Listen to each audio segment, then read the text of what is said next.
Jesaja 45 vers 2 sê, ek sal self voor jou uitgaan en hoogtes gelyk maak. Koperdeure sal ek verbreek en ystergrendels stik inslaan. Gebed vereis nie bewys nie, dit vereis beoefening. Dit is nie net 'n ritueel nie, maar 'n lewende verhouding met God. Hy is so naby soos jou volgende asemteug. Hy het beloof om jou nooit te verlaat of in die steek te laat nie. Dit beteken dat wanneer die mense wat vir jou die dierbaarste is, jou teleurstel of die rug op jou draai, God dit sien. Hy ken jou pyn, hy verstaan jou hartseer en hy is naby aan die wat gebroken is. Hy is die een wat herstel, vertroos en nuwe hoop bring. As jy 'n verskil in jou dag wil maak, begin elke oggend in God se teenwoordigheid. Gee vir hom jou eerste gedagtes, jou vrese, jou drome, jou behoeftes. Wanneer jy bid, nooi jy God uit om in jou lewe te werk en jou te lei volgens sy volmaakte plan. Gebed is die geestelike wapen wat God aan sy kinders gegee het om standvastig te bly in die stryd van die lewe. Trek daarom die volle wapenrusting van God aan en stap met geloof en vertroue deur elke dag. Onthou, Satan is 'n verslaande vyand. Hy het nie die laaste woord of die laaste sê oor jou lewe nie, want God staan aan jou kant.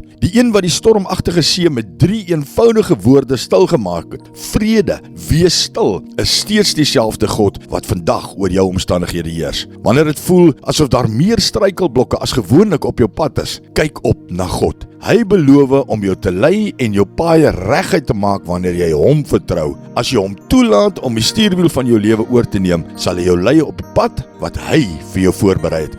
Roep sy naam aan, vertrou hom, laat hom jou lei. Here, baie dankie dat U altyd naby is, nader as my volgende asemteug. Dankie vir U belofte dat U my nooit sal verlaat of in die steek sal laat nie. Dankie vir die krag en die voorreg van gebed, waardeur ek elke dag met U kan praat. Help my om U meer te vertrou en my lewe volledig in U hande oor te gee. In Jesus se naam, amen.